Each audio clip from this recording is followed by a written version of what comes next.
ये आपको स्पॉन्सर करछंती टैक्सएल आप जो थरे कि आप माने घरे बसी बहुत सारा पैसा इनकम करि पारबे। डिस्क्रिप्शन रे लिंक अछि, डाउनलोड करंतु, डाउनलोड करके ओपन करंतु, तापर आप माने रजिस्टर करंतु, रजिस्टर कर सारला पर आपन माने इटे आपन email ID password mobile number एवं रेफरल कोड देके स्टार्ट ऊपर क्लिक करंतु। स्टार्ट ऊपर क्लिक कर सारा पर साइड देखि बतो ईमेल आईडी पासवर्ड देके आपन माने लॉगिन साला पर आपन को इंटरफेस देखिबो। तळे देखिबो तो लेखा अछि प्रेडिक्टेड उल्टा, तो लेखा अछि स्टार्ट। स्टार्ट ऊपर आपन सिंपली क्लिक करके आपन टर्म एंड कंडीशन पढि पारबे। लास्ट लेखा अछि आपन माने प्ले ऊपर क्लिक करके आपन देखते प्ले ऊपर सिंपली क्लिक कर दे। प्ले ऊपर क्लिक कर सारा टिके लोडिंग लोडिंग साला पर देखते डेट एंड एटा आपन माने डेट देथो, तो लेखा अछि स्टार्ट। स्टार्ट ऊपर सिंपली क्लिक करबे। स्टार्ट ऊपर क्लिक कर साला पर देखिबो तो ऊपर मते बैलेंस मिल गला 20 टंका। तापर आपन देखिबो तळे सिल्वर गोल्ड प्लैटिनम रहछि, आपन मानकर स्किल अनुसार आपन माने गेम खेल के पैसा इनकम कर पारे। देख जेमि देखते सिल्वर पे मु प्ले कर देली देखिबो तो आपन माने स्किल आपन स्किल अनुसार आपन माने खेल गेम खेल पारे, जो कि आपन को मिनिमम 200 टंका हे गला आपन माने एथे विथड्रॉ कर पारे।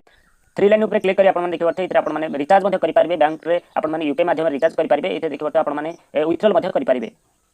जल्दी जल्दी जानतु, डिस्क्रिप्शन रे लिंक अछि, एप्लीकेशन डाउनलोड करंतु और बहुत सारा पैसा इनकम करंतु। बहुत बहुत स्वागत आम यूट्यूब चैनल को। तो बर्तमान बहुत बड़ खबर आसी आज ओडिशा पई बहुत भल खबर कोरोना को लेकिन।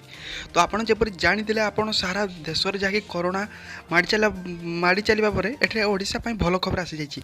तो तीन जिला को जाके कोरोना मुक्त करा जायछि एवं ओडिशा रे एकाथरके सुस्थ होइछन्ति 10 जण आक्रांत।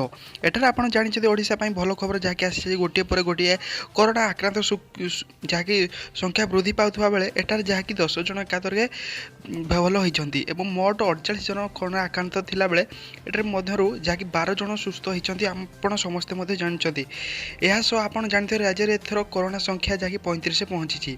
तो कोरोना विरोध रे एही युद्ध चलथिबा बेले तो 10 जनकर सुस्थ होबा जाकि 3 जनकर 3 जिला को कोरोना मुक्त मध्ये करा जायछि।